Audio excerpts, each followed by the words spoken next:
Hello class, welcome back to the channel. हमने इस video का पार्ट 1 जो था वो कंप्लीट कर लिया था, जो कि अराउंड वन पार्टी डोमिनेंस का जो चैप्टर हम कर रहे थे वो। और आज की क्लास में हम जो ये बचा हुआ चैप्टर है उसको भी कवर अप कर लेंगे पूरा का पूरा। इसीलिए अगर आपने फर्स्ट वाला पार्ट नहीं देखा है तो पहले आप उसको देखो, उसके बाद इस वाले पार्ट को कंटिन्यू करना, तभी आपको चीज़ें अच्छी तरीके से क्लियर होंगी। ठीक है, हम बात कर रहे थे कि कांग्रेस कैसे केरला में जो कांग्रेस पार्टी जो है केरला में कैसे क्या करती है, अपने आप को स्टैब्लिश करती है। हालांकि होता क्या है कि कांग्रेस में कम्युनिस्ट पार्टी की विक्ट्री होती है, बट बाद में वो संभाव अपने आप को स्टैब्लिश कर लेती है। अब हम पढ़ रहे थे कि कांग्रेस का ये जो डोमिनेंस का नेचर था वो कैसा था, क्योंकि जो कांग्रेस का नेचर हमें डोमिनेंस का देखने को मिलता है इंडिया में, वो बाकी कंट्रीज से बहुत ज़्यादा डिफरेंस था। कैसे? क्योंकि वन पार्टी डोमिनेंस हमें Cuba, China, Syria, Myanmar, Belarus, Egypt, Asia, Mexico, south Korea, Taiwan, अलग अलग जगह में अलग अलग कंट्रीज में वन पार्टी डोमिनेंस देखने को मिला है। बट जो इंडिया में वन पार्टी डोमिनेंस था, जो इंडिया में कांग्रेस का वन पार्टी डोमिनेंस था, वो बहुत ज़्यादा डिफरेंट था, जो कि हमने बाकी अदर कंट्रीज में वन पार्टी डोमिनेंस देखा उसके कंपैरिजन में। जैसे कि क्यूबा, चाइना और सीरिया में देखा जाए तो यहाँ पे कॉन्स्टिट्यूशन सिर्फ एक ही पार्टी को अलाउ करता है कि वही सिर्फ जो पार्टी है वो वही जो पार्टी है वो रूल कर सकती है। और म्यांमार, बेलारूस, इजिप्ट और एशिया का भी यही है, क्योंकि यहाँ पे वन पार्टी स्टेट्स है, तो इसी वजह से लीगल और मिलिट्री मेजर्स की वजह से यहाँ पे भी सिर्फ एक ही पार्टी रूल कर पाती है। मेक्सिको, साउथ कोरिया और ताइवान की बात करें तो यहाँ पे भी कुछ टाइम पहले तक इफेक्टिवली वन पार्टी सिस्टम ही वर्क करता था। बट इंडिया में डिफरेंस था, इंडिया में इलेक्शन तो डेमोक्रेटिकली कराए जा रहे थे, बट पार्टी हमेशा एक ही जीत रही थी, वो थी कांग्रेस पार्टी। तो ये इसके रीजंस क्या थे पॉसिबल, उसको हम देखते हैं, ज़रा कवर करते हैं। But dominance of Congress party in India was very different from all the cases, because in India it happened under democratic conditions. जो भी चीज़ें हुई इंडिया में डेमोक्रेटिक सर्कमस्टांसेस के अंदर हुई, यानी लोग वोट करने गए, वोट्स की काउंटिंग भी अच्छी तरीके से करी। इवन जो लोग हार जाते हैं इलेक्शंस को, वो भी इसको कंसिडर करते हैं कि ये इलेक्शंस बिल्कुल फ्री और फेयर इलेक्शंस करवाए गए थे। तो इसीलिए यहाँ की जो सिचुएशन थी वो बहुत डिफरेंट थी। अब कांग्रेस को हम देखते हैं कि ये कैसे सोशल और आइडियोलॉजिकल पोलिशन की तरह काम करती है। पोलिशन वर्ड का मतलब आप समझते हो कि क्या होता है? पोलिशन वर्ड का मतलब होता है कि जब बहुत सारे जो अलग अलग पार्टीज हैं या अलग अलग थिंकिंग के लोग हैं, वो मिलकर एक ग्रुप फॉर्म कर रहे हैं, काइंड ऑफ एक टीम फॉर्म कर रहे हैं, जिसको हम क्या बोलते हैं? कोलिशन। ठीक है, जिसको हम कोलिशन बोलते हैं, या फिर हिंदी में हम इसको गठबंधन भी बोलते हैं। 1885 में कांग्रेस जो है वो एक प्रेशर ग्रुप की तरह इवॉल्व होती है। अच्छा, कमेंट सेक्शन में आपको कमेंट करके बताना है कि 1885 में कौन वो ब्रिटिश ऑफिसर थे जिनकी लीडरशिप के अंदर कांग्रेस को स्टैब्लिश किया गया था।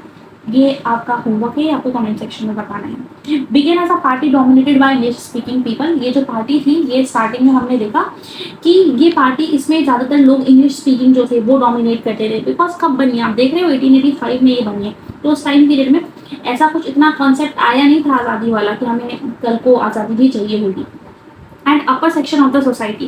बट ग्रेजुअली धीरे धीरे होता क्या है, इसमें अलग अलग जो डाइवर्स ग्रुप थे वो भी इसका पार्ट बनते हुए चले जाती हैं, जिनके इंटरेस्ट कई बार कॉन्ट्राडिक्टरी थे, मतलब रिच और पुअर जैसे, ठीक है, बिजनेसमैन हो गए और फिर उसके बाद वर्किंग क्लास हो गए। तो दो अलग अलग लोग जो कि बहुत डिफरेंट पैटर्न से बिलोंग करते हैं, वो भी इसका पार्ट बनते हुए चले जा रहे थे। ये जितने भी अलग अलग पार्ट के लोग थे, अलग अलग आइडियोलॉजी के लोग थे, थिंकिंग के लोग थे, इन सबको कहीं ना कहीं स्पेस जो है कांग्रेस में मिल जाता है। जैसे पीजेंट्स, इंडस्ट्रियलिस्ट, दोनों ही एक दूसरे के ऑपोजिट हैं। Urban dwellers, villagers, workers and owners, middle, lower and upper classes and caste, ये सारे लोग भी यहाँ पे कांग्रेस का पार्ट बनते हुए चले जा रहे थे, इनको भी कांग्रेस में स्पेस मिल जाता है। ये सारी चीज़ें कैसे पॉसिबल होती हैं? भाई ये सब चीज़ें तभी तो पॉसिबल है ना, जब आप हर किसी इंसान की बात सुनते हुए चलोगे और हर किसी इंसान की बात को वैल्यू दोगे, तभी बहुत सारी पार्टीज मिलकर साथ में रह पाएंगी और काम कर पाएंगी। By the time of independence के टाइम पीरियड तक कांग्रेस जो थी वो अब एक रेनबो लाइक सोशल कोलिशन में ट्रांसफॉर्म हो चुकी थी। ब्रॉडली किस चीज़ को रिप्रेजेंट करी थी? इंडिया की डाइवर्सिटी को रिप्रेजेंट करी थी in terms of classes and caste, religion and languages and various interest. अलग अलग तरीके से ये इंडिया की डाइवर्सिटी को रिप्रेजेंट करती थी। इसमें अलग अलग कास्ट के लोग थे, अलग अलग क्लास से बिलोंग करने वाले लोग थे। कांग्रेस एक आइडियोलॉजिकल कोलिशन भी थी। कैसे? मैंने बताया आपको, इसमें अलग अलग आइडियोलॉजी के लोग हुआ करते थे। आइडियोलॉजी का मतलब क्या होता है? अलग अलग सोच, अलग अलग विचार वाले लोग इसके अंदर हुआ करते थे। ये रेवोल्यूशनरी भी थे इसके अंदर, पैसिफिस्ट भी थे, कंजर्वेटिव्स भी थे। कंजर्वेटिव्स कौन होते हैं? जो पुरानी सोच रखते हैं। रेडिकल्स भी थे, जो जल्दी से डेवलपमेंट चाहते हैं, चेंज चाहते हैं सोसाइटी में। एक्सट्रीमिस्ट भी थे और मॉडरेट भी थे। राइट विंग के भी लोग थे, लेफ्ट विंग के भी लोग थे। ये सारे के सारे ये सारी शेड्स जो थी वो सेंटर में हमें देखने को मिलती थी। ये एक ऐसा प्लेटफॉर्म बन चुका था जिसमें अलग अलग न्यूमरस ग्रुप के लोग, उनकी अलग अलग इंटरेस्ट, इवन वो डिफरेंट डिफरेंट पॉलिटिकल पार्टीज से बिलोंग करते हैं, ये इस नेशनल मूवमेंट का पार्ट है। ठीक है, आगे अगर हम देखें तो ये जो लोगो है आप यहाँ पे देख रहे हैं, ये कांग्रेस पार्टी का लोगो है। ठीक है, ये उस टाइम पीरियड में यूज किया जाता था वाइडली पार्टी के द्वारा। धीरे धीरे कांग्रेस पार्टी के सिंबल्स में भी चेंजेस आते हैं। जैसे हम यहाँ पे जो चार्ट देख पा रहे होंगे, जैसे कांग्रेस का पहले देखो ये वाला जो सिंबल था जिसमें 2 ऑक्स थे, ठीक है, उनका पेयर था।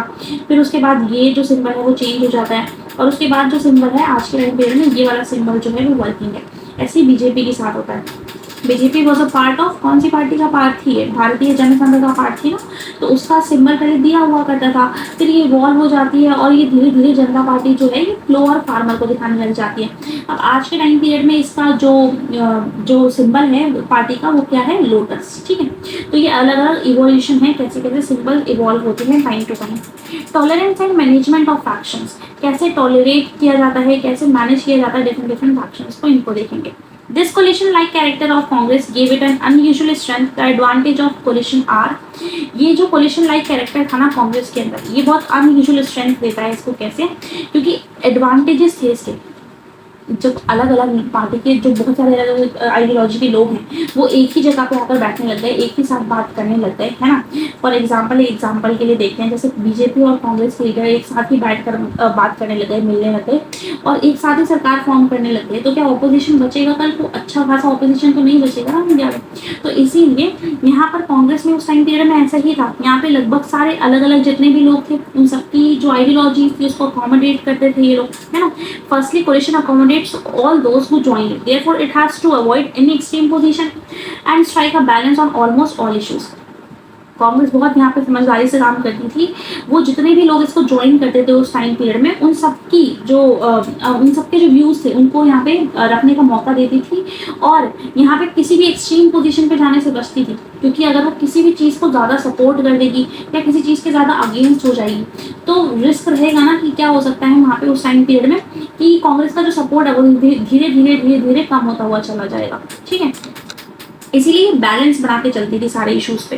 Compromise and inclusiveness are the hallmarks of a coalition which puts the opposition party in a difficulty.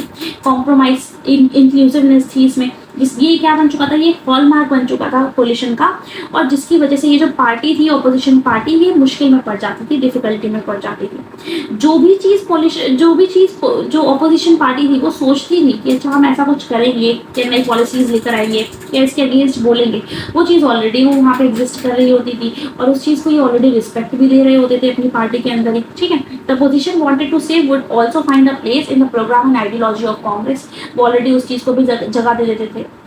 So in a party that has the nature of coalition, there is a greater tolerance of internal differences and ambitions of various groups and leaders are accommodated. तो एक ऐसी party थी उस time period में जिसमें बहुत सारे अलग अलग आइडियोलॉजी के लोग भी साथ में मिलकर आराम से रहते थे और एक दूसरे की जो एम्बिशंस थे उनको समझते भी थे और एक दूसरे की जो डाइवर्सिटीज थी या फिर जो अलग अलग व्यूज थे उनको भी अकोमोडेट करते थे, उनको भी सुनने की कोशिश करते थे।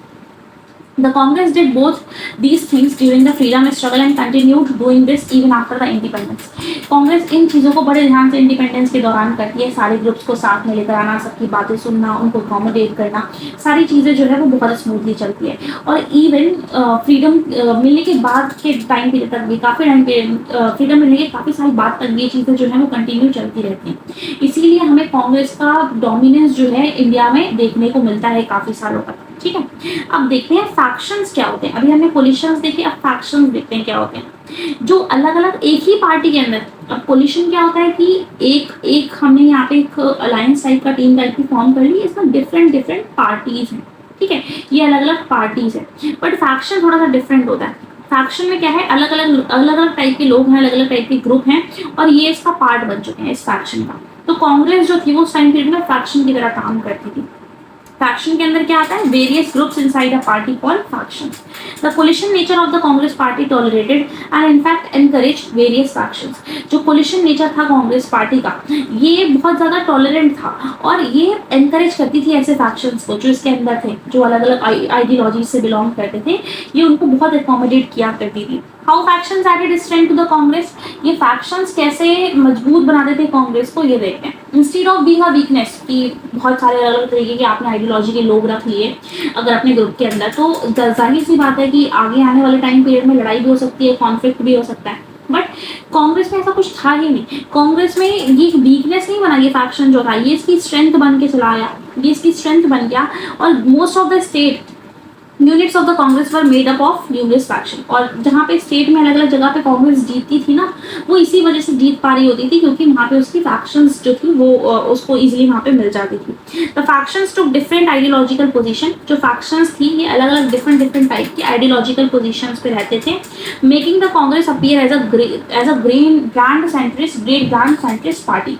तो क्योंकि ये अलग अलग आइडियोलॉजीज को रिप्रेजेंट करते थे यहाँ पे, इसीलिए ऐसा देखने में लगता था कि इतनी बड़ी पार्टी है कि कोई आइडियोलॉजी इससे छूटी ही नहीं है। मतलब जो भी चीज़ जहाँ तक भी आप सोच सकते हो ना कि अच्छा ऐसा होना चाहिए था, अगर दूसरी पार्टी होती तो ऐसा किया जा सकता था, वो सारी चीज़ें ऑलरेडी कांग्रेस के अंदर प्रेजेंट है और वो उस चीज़ पे काम भी कर रहे हैं। तो जो ऑपोजिशन है उसके पास बोलने के लिए कुछ बचा ही नहीं।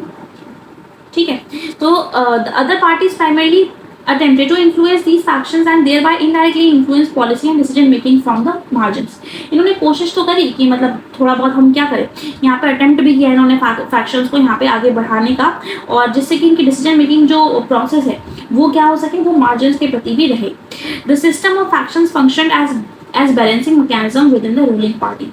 ये जो फैक्शन का सिस्टम है ना, ये कैसे काम करता है, बैलेंसिंग मैकेनिज्म पे काम करता है। बैलेंसिंग मैकेनिज्म बहुत इंपॉर्टेंट टर्म है। इसका मतलब क्या है बैलेंसिंग मैकेनिज्म का, कि बैलेंस बना के चलती है कांग्रेस जो है, उसके अंदर जितने भी अलग अलग आइडियोलॉजी के लोग हैं, अलग अलग विचारधाराओं के लोग हैं, उन सबके बीच में बैलेंस बना के चल रही है। और कांग्रेस को पता है कि अच्छा ठीक है, अगर कोई अपनी मांग रख रहा है तो उसको भी हमें सुनना पड़ेगा, अदरवाइज होगा क्या, वो वहां से निकलेगा और एक ऑपोजिशन पार्टी सामने खड़ी हो जाएगी कांग्रेस से। ठीक है, तो इसीलिए यहाँ पे बैलेंसिंग मैकेनिज्म पूरा काम करता था इस कांग्रेस पार्टी के अंदर। Political competition took place with in the Congress. Political competition जो होते थे ना, वो अलग अलग पार्टीज में नहीं होते थे जैसे आज के टाइम पीरियड में होते हैं, वो कांग्रेस के अंदर की ही जो अलग अलग ग्रुप्स थे उनके बीच में ही कंपटीशन देखने को मिलता था। And therefore Congress acted as both the ruling party as well as the opposition. तो कांग्रेस के अंदर ही उसकी पॉलिसीज को विरोध करने वाले, अगेंस्ट जाने वाले लोग भी हैं, उसी की पॉलिसीज को सपोर्ट करने वाले लोग भी हैं। तो ऑपोजिशन करेगा क्या फिर, ऑपोजिशन वाज लाइक मैं अपनी जॉब छोड़ दूँ। ठीक है, तो अब इस तरीके की चीज़ें जो थी वो हमें देखने को मिलती हैं कि कांग्रेस के अंदर जो ऑपोजिशन है वो ऑपोजिशन भी उसी के अंदर प्रेजेंट है, और जो सपोर्टर्स हैं उसके वो भी उसी के अंदर प्रेजेंट है। ठीक है, that is why this period of Indian politics has been described as the Congress system. इसीलिए इस पूरे टर्म को, ये जो पूरा टर्म चलता है कांग्रेस का, इसको कांग्रेस सिस्टम के नाम से जाना जाता है। और ये जो कांग्रेस सिस्टम था, ये जो वर्ड है, ये किसने कोट किया था, इसका नाम आपको कमेंट सेक्शन में बताना है। 2 क्वेश्चन हो चुके हैं अभी तक आपके लिए। Emergence of opposition parties. Emergence देखते हैं ऑपोजिशन पार्टीज की कैसे स्टार्ट होती है। India had a large number of diverse and vibrant opposition parties. India में काफ़ी सारी अलग अलग वाइब्रेंट डाइवर्स पॉलिटिकल पार्टीज हुआ करती थी। Then many other multi party democracies, कि इतनी ज़्यादा मल्टी पार्टी डेमोक्रेसीज हमें और जगह पे नहीं देखने को मिलती थी जितनी ज़्यादा मतलब इंडिया में जैसी देखने को मिली। हाँ, एग्जिस्ट करती थी अलग अलग जगह पे, मल्टी पार्टी सिस्टम था अलग अलग जगह पे, बट इंडिया में जो सिस्टम था वो बहुत ही ज़्यादा लार्ज स्केल पे था। ठीक है, even before the first general election of 1952, the roots of almost all the non-Congress party today can be traced to one or the other of the opposition parties of the 1950s।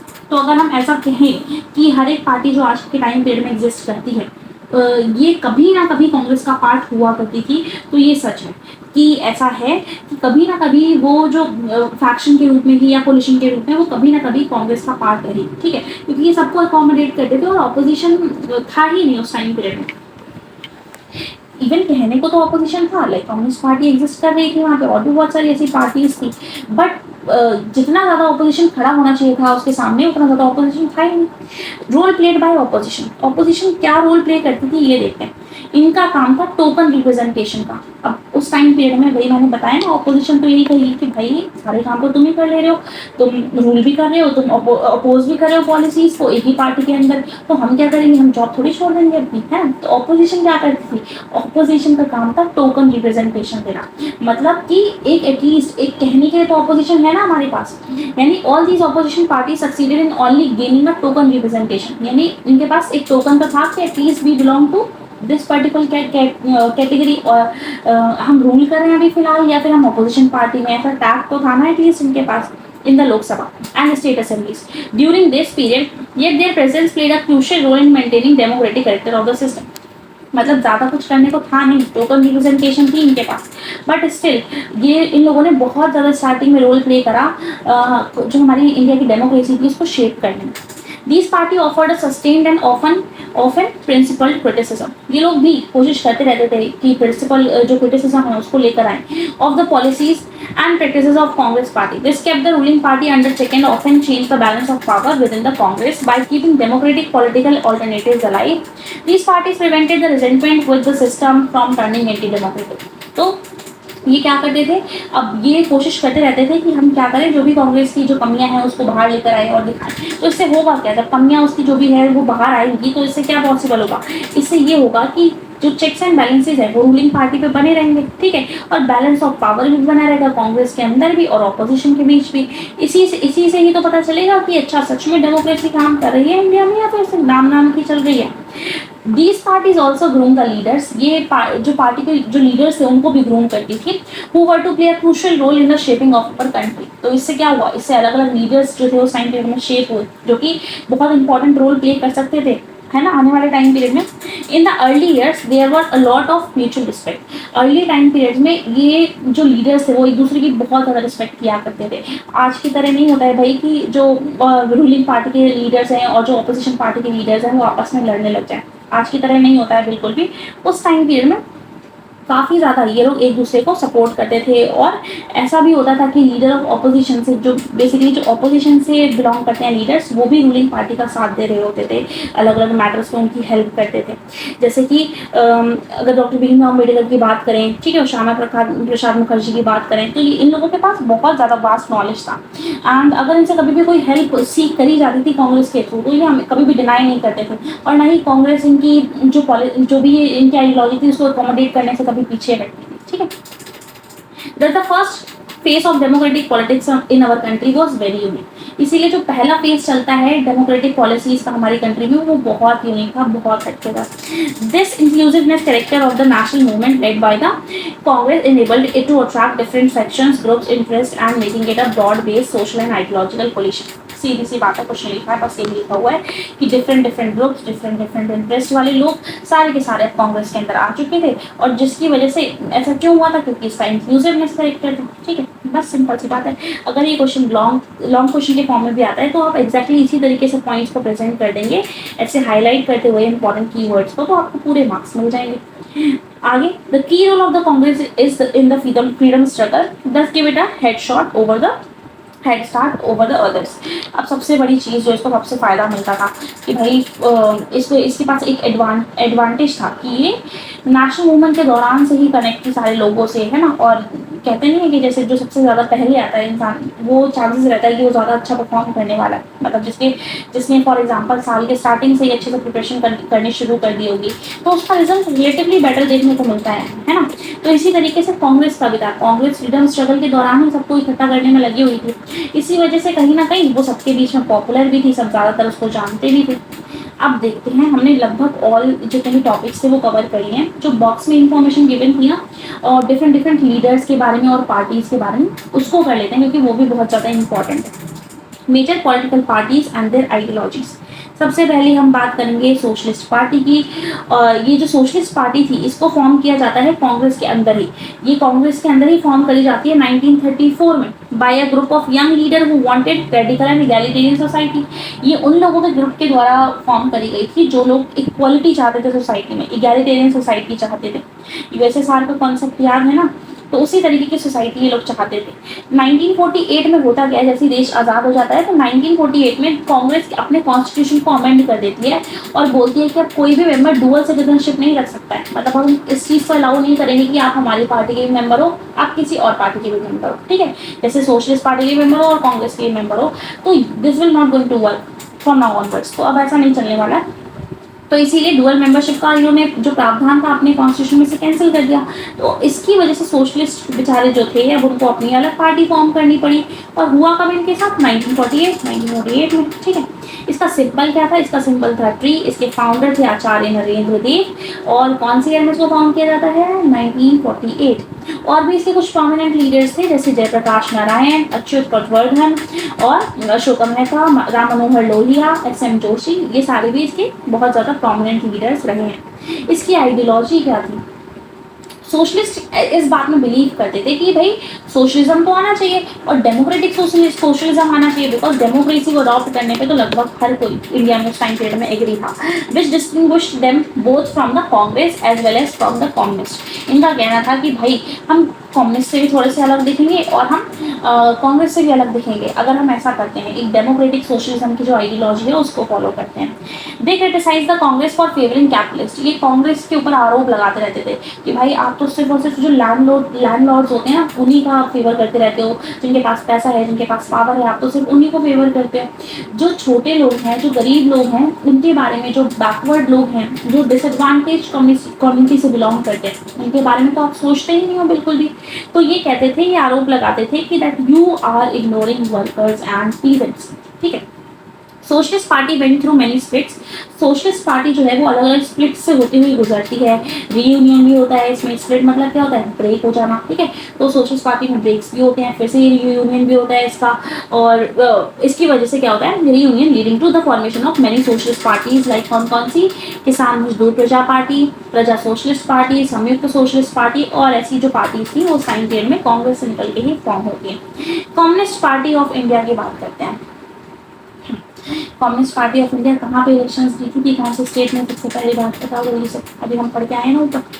Communist party of India की अगर हम बात करें तो ये जो CPI थी ये इन्फ्लुएंस थी रशियन रेवोल्यूशन के दौरान। 1917 में एक रशियन रेवोल्यूशन हुआ था, याद है? तो ये उससे इन्फ्लुएंस थी। फ्रॉम 1935 कम्युनिस्ट जो थी वो वर्क करती थी मेनली किसके लिए? With in the fold of Indian national Congress. Indian national Congress के अंदर ही रहकर काम करती थी। अभी तो हम पढ़ के आए हैं ऊपर कि आज के टाइम में जो भी पार्टी एग्जिस्ट करती है वो कभी ना कभी एट एनी टाइम कांग्रेस का पार्ट हुआ करती थी। तो ऐसे ये भी थी, CPI भी इसका पार्ट हुआ करती थी, ठीक है। पार्टेड वेज इनके रास्ते अलग हो जाते हैं दिसंबर 1941 में। जब होता क्या है कि कम्युनिस्ट जो है वो डिसाइड करते हैं कि हम भाई ब्रिटिशर्स को ना सपोर्ट करने वाले हैं, इस वर्ल्ड वॉर जो चल रही है ना उसमें ब्रिटिशर्स को सपोर्ट करेंगे और सपोर्ट करेंगे ब्रिटिशर्स को in the war against Nazi Germany, ठीक है। तो लोगों को लगा कि भाई ये तो देशद्रोही वाला काम है, ये जो ब्रिटिशर्स हैं तो हमारे ऊपर रूल कर रहे हैं और तुम इनको जाकर सपोर्ट कर रहे हो, ठीक है। तो इन लोगों के डिफरेंसेस क्रिएट हो गए कांग्रेस पार्टी के साथ और इन्होंने डिसाइड किया कि अब हम क्या करेंगे, अपनी अलग पार्टी बना लेंगे। Unlike the non Congress parties, the CPI had a well-oiled party machinery and dedicated cadre at the time of independence. क्योंकि कांग्रेस जो कम्युनिस्ट पार्टी है वो टाइम पीरियड में थोड़ा सा जल्दी ही मतलब अलग हो गई थी, तो इसके अलग अलग जगह पे ऑफिस भी लोकेटेड हैं और इसका थोड़ा सा वेल फंक्शन मशीनरी जो थी उस टाइम पीरियड में बन चुकी थी, यानी लीडर्स थे इसके पास ठीक ठाक और पॉपुलैरिटी भी थी। सिंपल क्या था इसका? सिकल एंड पैडी, ये रहा सिकल एंड पैडी। और फिर उसके बाद फाउंडर कौन थे इसके? MN रॉय। ईयर कौन सा ईयर? 1925 में फाउंड करी जाती है। देखो 1925 में इसको फाउंड किया जाता है। फ्रॉम 1935 में क्या करती है ये कांग्रेस के अंदर ही रहकर काम कर रही होती है, ठीक है, 1935 से। फिर उसके बाद 1941 में फिर से ये अलग हो जाती है इससे।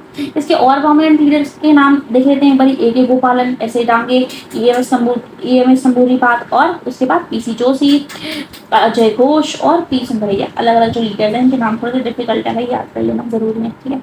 Ideology believe that the transfer of power in 1947 was not true independence. इनका मानना था कि जो ट्रांसफर ऑफ पावर हुआ है ना, किसमें?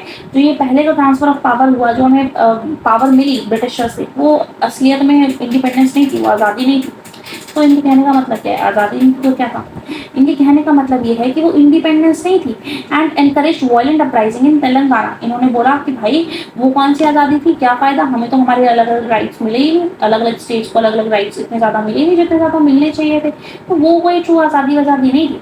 तो इसी वजह से इन्होंने लोगों को भड़काना शुरू कर दिया और हमें तेलंगाना में अपराइजिंग्स भी देखने को मिलती हैं इस वजह से।